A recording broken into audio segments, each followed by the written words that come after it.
Can I suggest that one of our greatest obstacles to experiencing happiness in life is managing the space between the weight of our calling and the tension of time? Do I have enough time to fully do what God has created me to do? Because when you sense what you're doing and what you're made for with enough time to experience the fullness of that purpose, there's an element of joy and levity that comes with that. You ever find yourself doing exactly what you think that you were created to do? It's like time disappears and you're just in the moment and you love it. I want to talk about joy and happiness for a second because they're two different things. Some of us are like, I'm joyful, I'm happy, but they are two different words for two different reasons. Number one, joy is an inner feeling. It's something that we choose. Happiness is an outward expression. Are you joyful? Even when I ask that question, doesn't it like, am I joyful? Don't you have to search a little bit down inside? When I ask you, are you happy? Doesn't first thing comes to your face is there a smile on my face right now? It's an outward expression. Joy endures hardships and trials and connects with meaning and purpose. A person will pursue happiness, but they have to choose joy. You have to choose to be joyful. And Jesus was no stranger to weight and tension.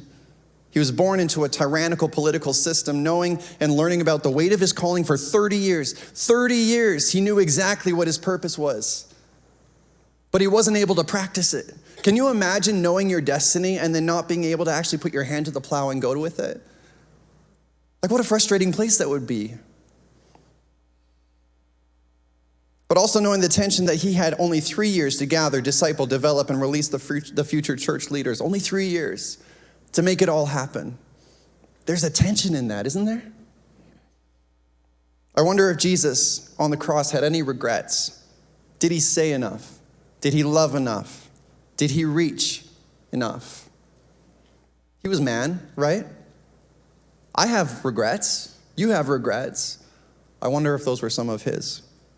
So you may be sitting here right now. You see how I broke this system up? Like, it's not even, you're like, what was your happy place, Tim? It's between the weight and tension. Pastor Tim, how am I supposed to find happiness right now? My bills are unpaid, my relationship's in turmoil, I don't have enough resources to even be stable, I'm constantly battling mental health issues, it just seems like no matter how hard I try, I can't get excited for anything, I'm working nonstop just to keep things moving, people are leaving me and I feel like a failure with my family. How am I supposed to find my happy place in all of that? We go to Scripture. Before we do that, I want to say anger is a byproduct emotion based out of fear. Anger only comes because we're fearful of something. And often I think we get angry with our lives because we fear the weight of our calling isn't matching up with the tension of time. How much longer am I have to do this job? Really? It's just not, is it worth my time to keep doing this and doing this? When you know that there's something deeper inside of you. But the beautiful thing about Jesus' life is that his calling was selfless. There was a tension of time there, but in him, he knew that his calling wasn't about him. When you live a life based on elevating other lives, you're not only given a grace to endure hardships, but you discover that the majority of the weights and tensions that you have in your life are expectations that we've put on ourselves. Matthew 6 says this, if you decide for God, being a life of God worship, it follows that you don't fuss about what's on the table at meal times or whether the clothes in your closet are in fashion. There's far more to your life than the food you put in your stomach, more to your outer appearance than the clothes that you hang on your body. Look at the birds, free and unfettered and not tied down to a job description, careless in the care of God, and you count for far more to him than birds.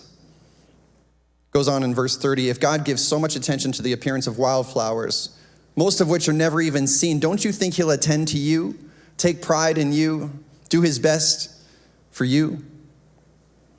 What I'm trying to do here is get you to relax, to not be so preoccupied with the getting so that you can respond to God's giving. People who don't know God and the way he works fuss over these things, but you know both God and how he works. So what do? We steep our life in God reality, God initiative, God provisions. And don't worry about missing out. You'll find all your everyday human concerns will be met. God, I love that verse. The enemy of true joy, the enemy of true joy is the false belief that you are not enough or that you don't have enough.